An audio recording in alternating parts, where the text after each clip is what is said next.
Ashoka and Plakshan. We have Southampton and a bunch of other New York universities coming up here and setting up campuses as well. But there's a large segment of audience for whom, and which is the largest in fact, for whom quality education has still not been made accessible in this country. And it's not just about India, it's about other emerging markets as well. I think a large set of those people today end up going abroad and they're customers of ours as well. So I think while there are newer options being set up in India, we're still a far way from it being the only, in some sense it essentially ensuring that it is enough for the Indian students. And given the demand that we have in India right now, we need study abroad, we need more colleges, we need more skill-based programs, we need everything and then some more.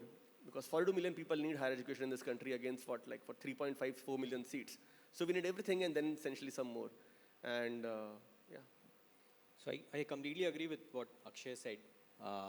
And first of all, dreams on hold, I don't think the dreams are going to be on hold for sure. I think we are currently living in an era where I think every Indian has wings to fly, especially the youth of India.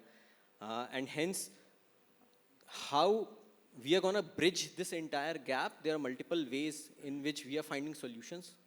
As Akshay mentioned, for a 3-4 million seats where we have 30-40 million takers, we are bridging it through global education. And then there is a gap of financials where we say that not everyone is financially capable enough to pay that much money, and hence we are penetrating through online programs. We are talking about skill gap, and hence we are talking about small pocket size certifications programs which is really directed to individuals who can do that and gain certain skills.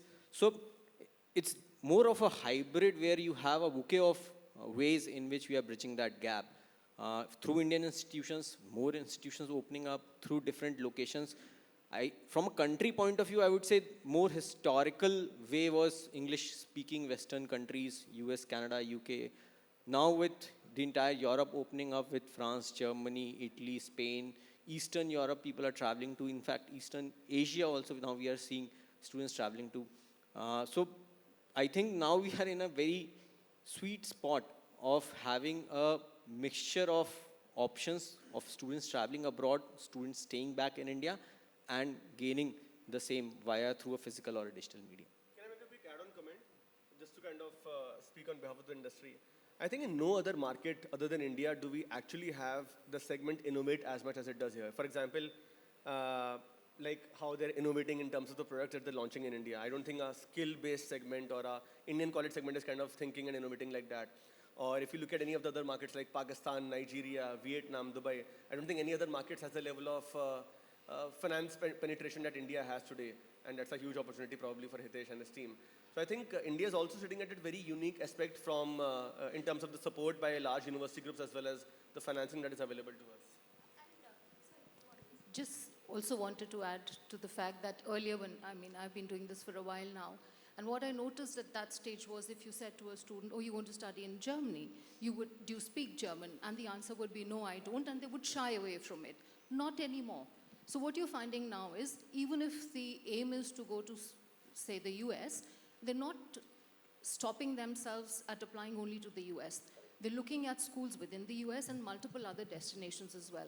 To your point with the world opening out, who would have thought that Japan would be a good country where students would be heading to? I know of someone who's been sending 350 students every intake just to Japan, the demographics being what they are. And so I think there's so much of option and opportunity available to the students these days. Dreams on hold, question mark, yes, for those where the visas have become an issue. They are the ones who are now probably debating and saying what next. There are certain political sort of situations that have come into play. The caps on numbers, we know what's happening in Canada. We also know that for Australia, there's been sort of a reset. And they're the kids who are sort of figuring out now what should our next options be. And just to add, I completely agree with you. So there are two aspects to this. One is the supply side of it, right? Do we have enough colleges? And the second is, do the students, can they take an informed call? Do they understand? Do they appreciate? Do they know what kind of courses they should eventually get into? What were the potential outcomes of the students? So tier 1 student may have entirely different set of agenda or expectations than a tier 2 or tier 3 city student, right?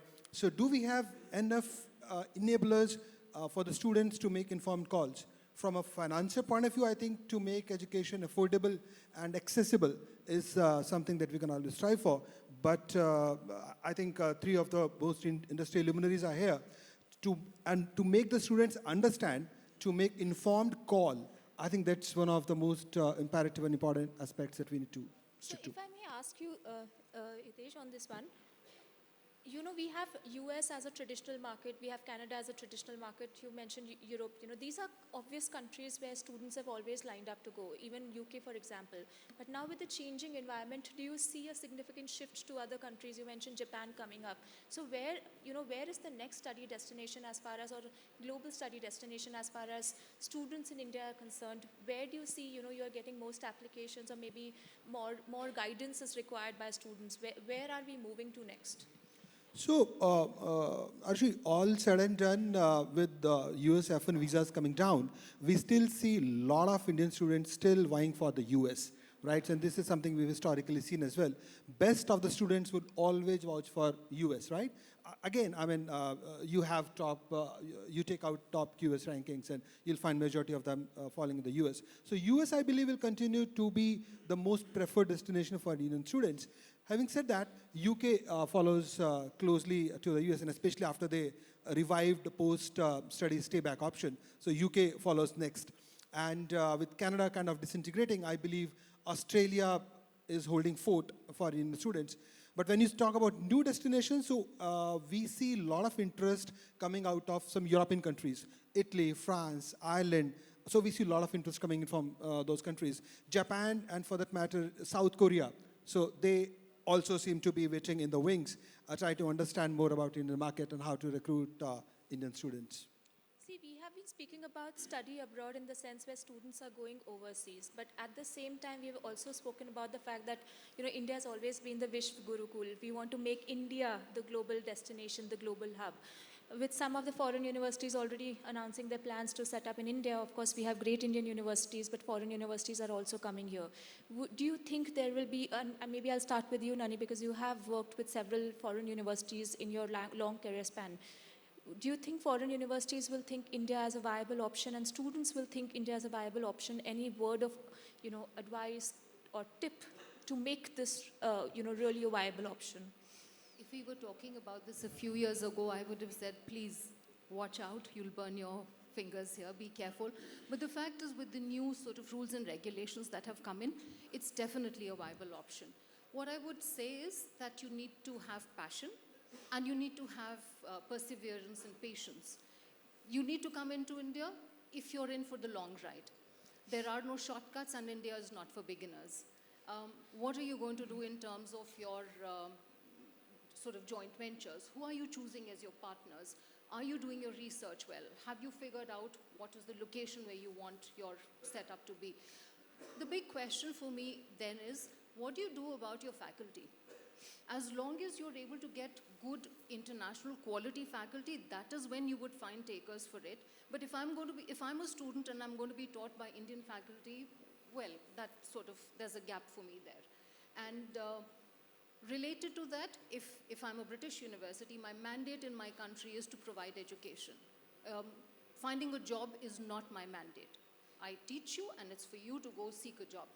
But here, the expectations are very, very different. So what are you going to do in terms of a foreign degree in India, but making sure that there is employability at the end of it? So as long as you're able to cover those aspects, I think there is a lot of scope, and we're finding more and more takers.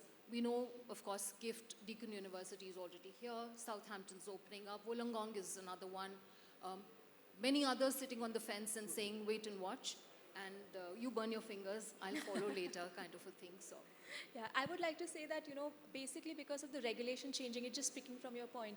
At some juncture, and as a legal advisor, when I used to advise universities, I would say that, you know, we don't have regulations, you can do this, but they used to find it a bit problematic when they used to go to the boards for approval.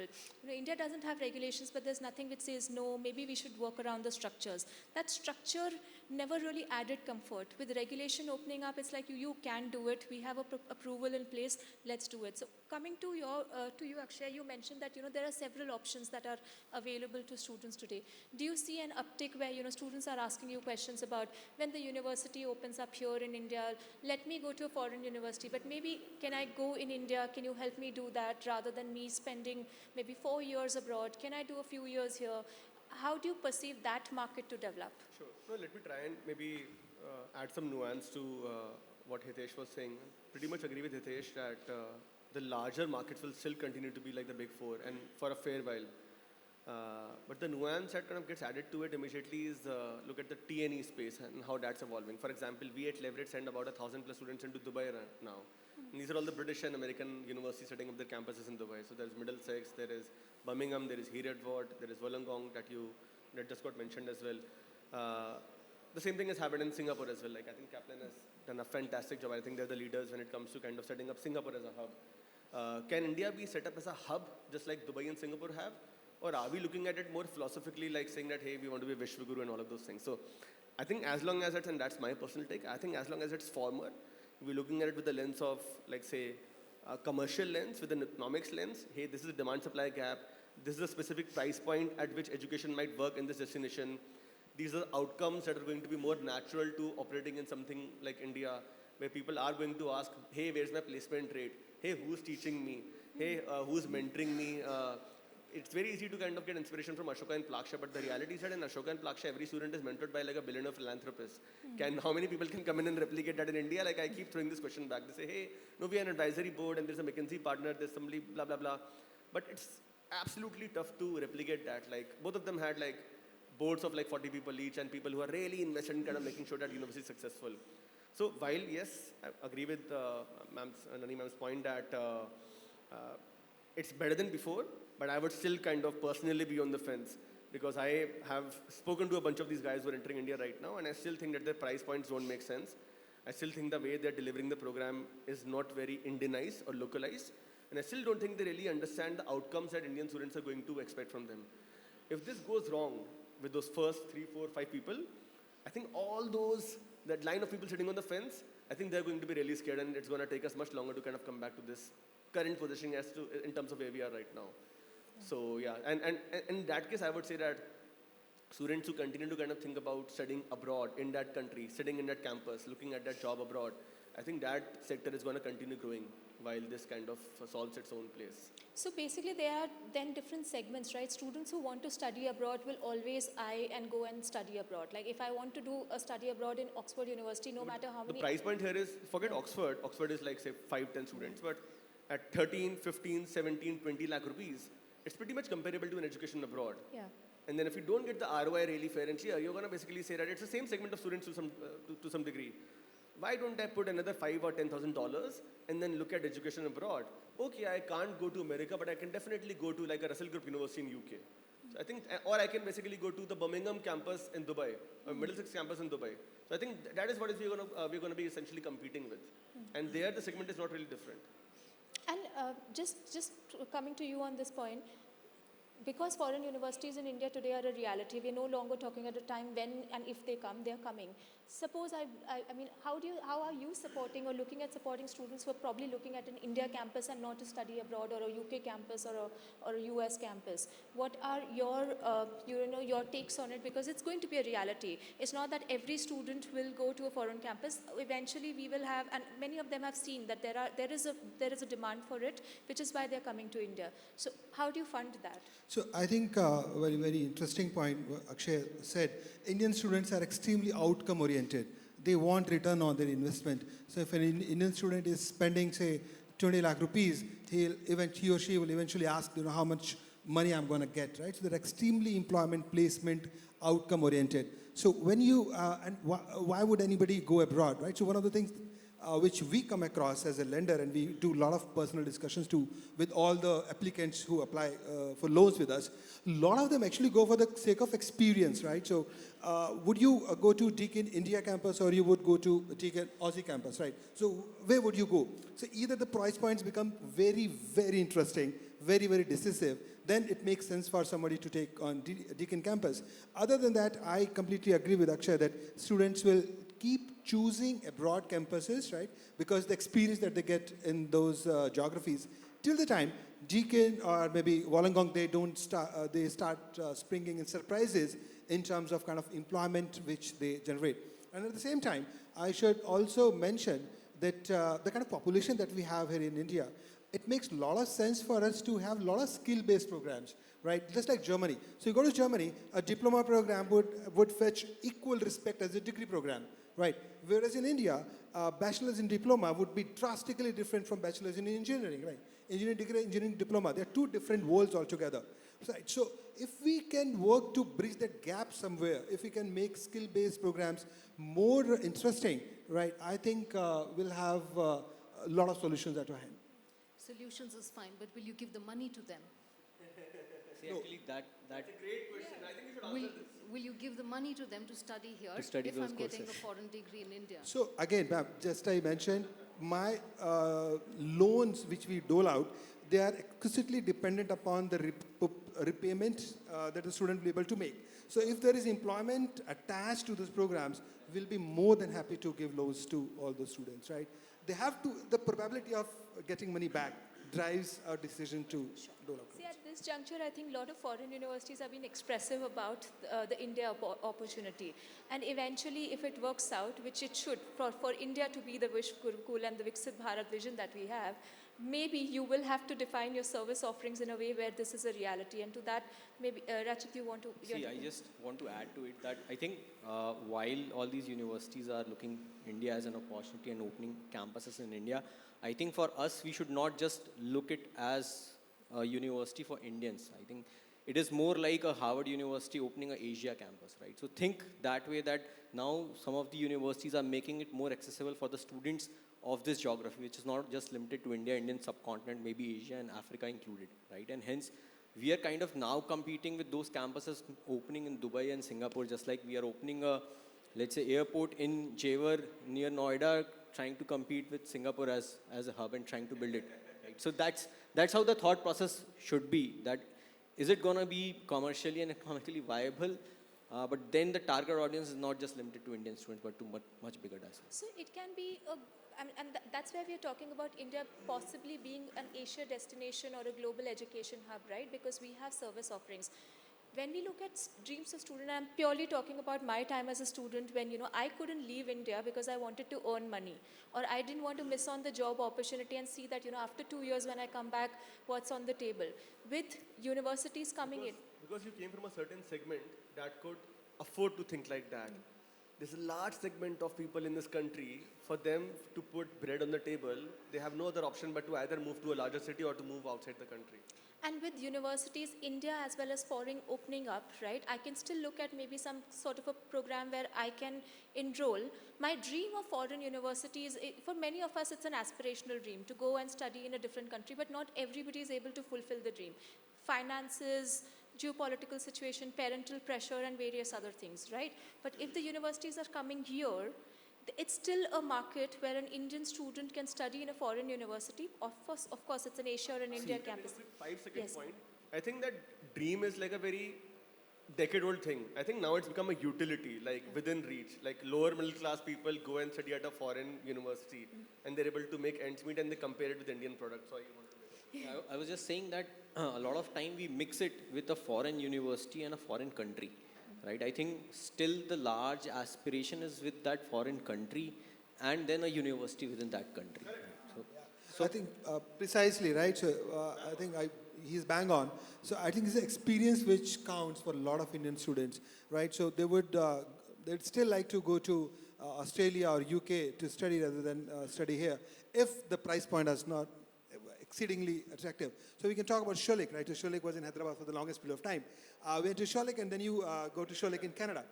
Huge difference, man. As a matter of fact, somebody who has studied in Hyderabad would have a higher chance of getting employment because, and this is what the students themselves said, that the rigor that they go through in Hyderabad is much more than the rigor than in Canada, right?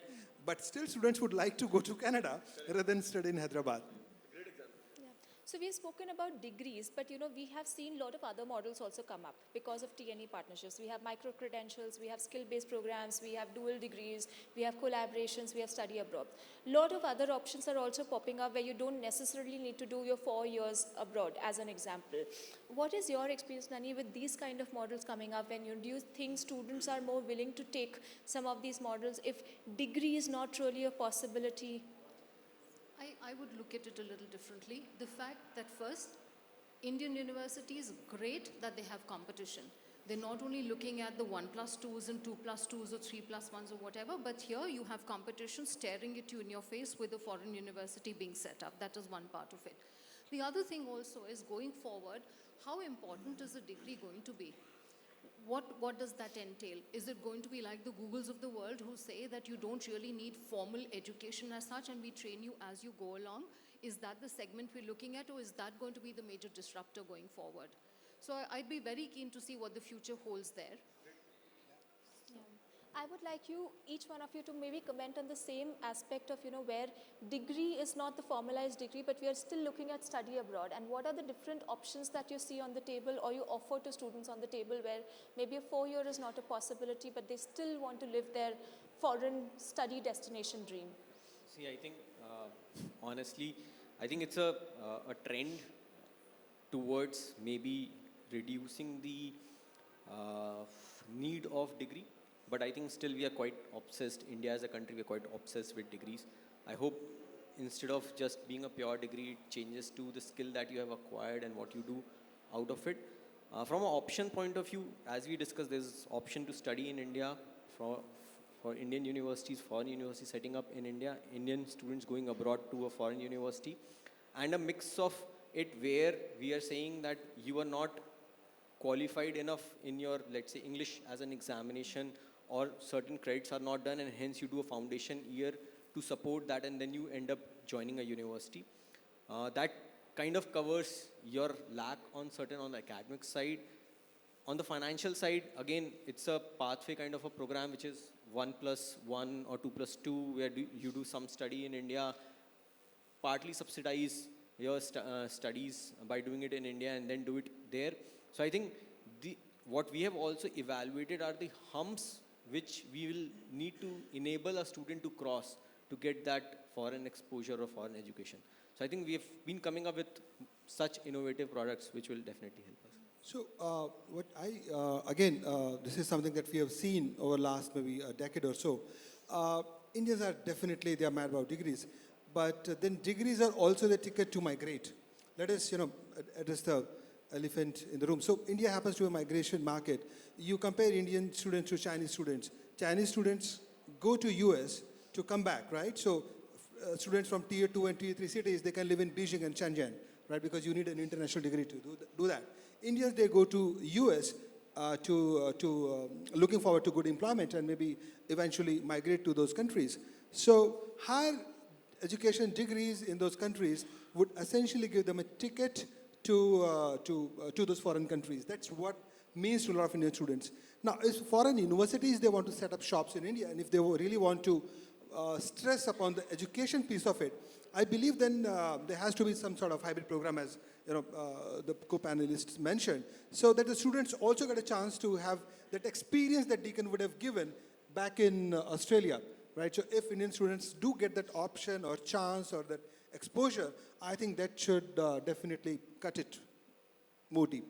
And I think some of the way at least the regulations speak about, they do contemplate, and hopefully we'll see that in translation because some of the universities are already here, they do contemplate the same experience, the same degree, the same formats, everything same, right? It's not supposed to be an Indianized version of it unless you get a regulatory approval for it. So which is why I'm still hopeful, and I'm very hopeful actually that it will work, which is to make India the next global destination. Instead of, while I have nothing to say that Indians should not go abroad, and because that's a different experience, at the end of the day we are talking about making an interconnected world where you should have an option of studying across campuses, for example. And that's where my next question comes up. Some of the models that I've seen are, you study at a China campus, and then you go to a London campus, and maybe you go to a Malaysia campus, and then you do, that every city adds to your experience. Do you think some of these will become the next disruptor, where you don't have to be focused on just one country and one campus, but eventually you're able to do these tie-ups between universities, if not the single university, and students still get a global sort of an experience? I've seen quite a few of those in play already, in fact. Many years ago, Amity used to do this 3-continent MBA. This was, I'm talking about almost 20 years ago, and it was very successful. You had a lot of takers for it. So they did London, India, and I think America at that time. So that is what they were doing. And that continues to be the trend. So I think that's probably just going to happen there. Yeah. And sorry. No, go ahead. I was going to ask you that you have a lot of universities coming and seeking advice. So you should also be able to give us an indication on what are you seeing? How popular is this going to be? Well, to my mind, I think it's going to be quite popular, because I see a lot of interest on the table, and I don't think there is interest on the table till there's money on the table. There's an intent on the table. Some of them have also shown long-term vision and plan, which means that they are committed to India and they see India as a viable market. Coming to what all of you were saying, that's that segment that I want to go and study abroad. I don't think that will ever get diluted. I don't even think that's the target market. It's basically facilitation of maybe an alternate model in India, whether by way of collaborations, because that's probably the way to go for some of the universities, but more serious commitment by actually establishing a campus, and which is where I think some of the models that you're working on, maybe eventually you will see more students to say that I want to go to the India campus, but it's still a foreign university tag. How do you facilitate that happening? Maybe going to the foreign campus is option number one, but that's not on the cards for me because of visa, geopolitical, or various other reasons, or maybe finance is a reason. I would like to, but I don't really have the collateral to do it. If that's a 50 lakh price point, I can still do like a 20 lakh price point, maybe do like a part-time in India, still be able to support. So I think that's a very different model and a different price point, but at the same time, some of them may also see this as a pathway to progression. I'll do India here, but then let me go abroad and study and do upskilling sort of courses, which is where maybe my parting thoughts to you are that could you sum up what do you think could be the next disruptor in this space? I mean, this is just my perspective because I see foreign universities, but you work with students on a day in, day out basis. Where do you think is the disruption in the segment, the next in the segment? Do you think online degrees might take over a little bit, or still the campus experience is an unmatched, unparalleled experience, and therefore this is what we need for the segment to grow further? Maybe I'll start with. Yeah, so I seriously believe that India should be a skill-based market, right? So the skill-based courses, skill-based degrees should rule the roost, and that should be the way India should proceed. Because the kind of population that we have, the kind of manpower that we have, we'll continue to supply manpower to rest of the world, right? We'll happily to do that. But the kind of people who eventually would go abroad, how skilled they are, right? What are the skills which are required back here in India in case they come back? So there should be a market for them as well. So if I've studied, say, in US, and if I want to come back, there should be a market which should absorb, or we should appreciate or respect the skills that I have learned there. Then only I'll be coming back, right? That's the reason why Chinese students go back to their countries. Back here in India, if we again want to start these institutes, I believe these institutes should eventually link the investments to the outcomes. If the outcomes are attractive, if the outcomes are tempting, I'm sure they'll be extremely successful here in India. If they just dole out degrees, then a good Indian student, if he has to compare between IIM or an ISB or to an Australian college having campus in India, I mean, the decision will not be very difficult for him. Micro-credentials are something that we are seeing more and more talk about. So I'd be very interested to see how that pans out as well. So I think that could be a major disruptor. Online programs, definitely. With the fact that Coursera and there's so many other platforms that are offering wonderful qualifications. So you find a lot of takers for that as well. See, I think one of the points with Akshay mentioned at the start that India as a country is not one layer or 1 to 3, it is 1 to 26. I think the different solution that we are coming up with, whether it is pure online, it's a mix of online and offline, it is pure offline, in country, out country, I think that just unleashes a different layer where we are saying the majority that we have on the layer are people who are not even getting it, right? And hence there is a Maslow's hierarchy on which you keep going up. And even if you put saying that somebody going abroad may be at the top, then maybe we are just unlocking it for others who are down in that journey. So I think this solution, I think overall first need to address the people overall that's there, and hence probably we'll come up with things which is gonna fit for everyone. So that's what I believe. No, I'm not going to complicate it. I'm just going to sell whatever Hitesh finances. So my future depends on him. We'll finance anything which generates tangible outcomes, right? Whatever Hitesh bhai, whatever you approve, you just send that list over to my office. That's what we'll sell, bro. So basically, it all starts and ends with Hitesh, right? Wherever he's willing to finance all This those is models. supremely important for an emerging economy, right? You have to be like, there is Pakistan and there is Bangladesh, and we meet students from there. The only reason it's not able to kind of get up to the same level as what India is because of, I think, financing is a very, very, very big driver, and kudos to Cradle for leading that.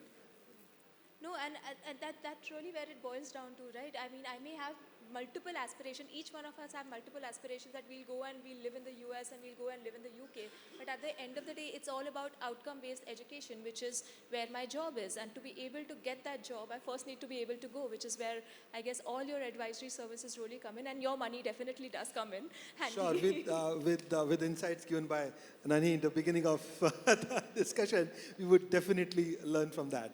Those insights would definitely. He will make the best products, he will finance. Our job is to like, we are middlemen, we are there to sell the products, we'll do it. Arushi, what are the pitfalls that you advise your clients about? Pitfalls of coming in to be in India.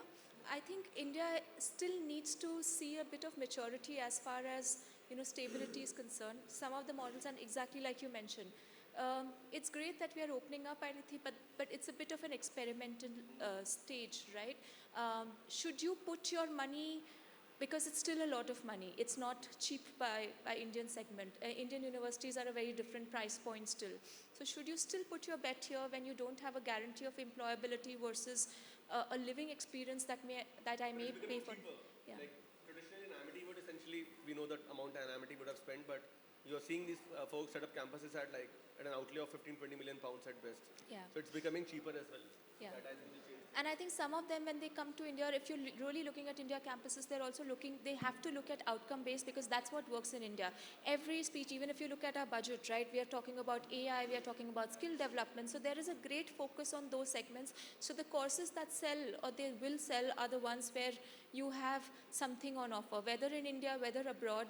But that's really where you will be able to crack the market. I still believe that the study abroad market is a great market, primarily because when you go to foreign countries, many Indians do end up getting good employment, and the amount they earn helps them pay the loans. So that disproportion continues to exist, and somewhere we need to fill that gap of employability to make sure that these models are still viable in India. The fact that you need about 850 to 900 universities, 45,000 to 50,000 colleges to be able to sort of fulfill the need that is here. So I don't see any sort of reason why students will stop going abroad, and that just means all of us will continue having jobs. So let's celebrate that. You will most certainly have jobs, whether it's about sending them abroad or to an India campus. The question is maybe the demand over a period of time will just say that please try and help us do the India campus, just like you helped us do the study abroad. And for them, I think the perception-wise, it will still be a foreign campus. On that note, I think we are time's up, but thank you so much, dear panelists, for joining us.